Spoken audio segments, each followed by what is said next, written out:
Um, so back to your book. Let's talk about courage.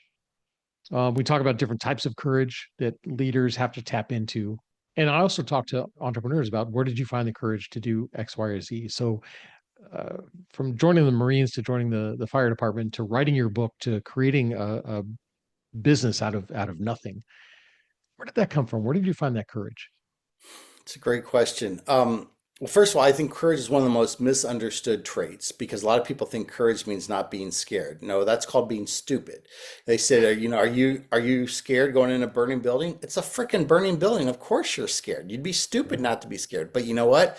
I have courage. And the way that you get courage is through confidence and knowing that A, you know your job and you know that the people behind you are there and you know the tools are there and you know your team's there. And that allows you to go through that fear. Because going in an area without fear does not give you courage. You have to have that fear.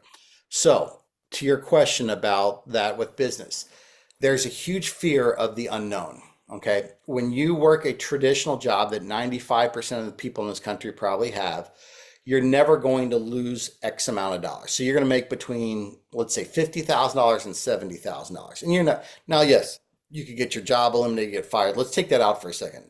Typically, you're not going to make less than this amount. But if you want your ceiling to get above 70 or $80,000 to get rid of that ceiling to make 300,000, 500,000, $1 million, you also have to get rid of that floor too. And that's where most people don't have the courage of being able to willing to do that. I've had years where I've made crazy money and I've had years where I've made negative money. And most people say like, "Oh, I could never do that." Well, if you even it all out, I still making some pretty good money, but I've had times where, I was days away from getting my house foreclosed on, right? As my business was running up. I mean, it was tough. But you know what? 18 months later, I paid cash for a Ferrari too. So, if you want the Ferrari, you have to be willing to take the risks and the challenges with all the other stuff that's out there too. And Yeah. I think that's both courage, but I think there's a little bit of stupidity in there too, that, you got to be, not realize how dangerous that was for me to be playing that gambling game because at the end of the day, entrepreneurship is the most risky gamble.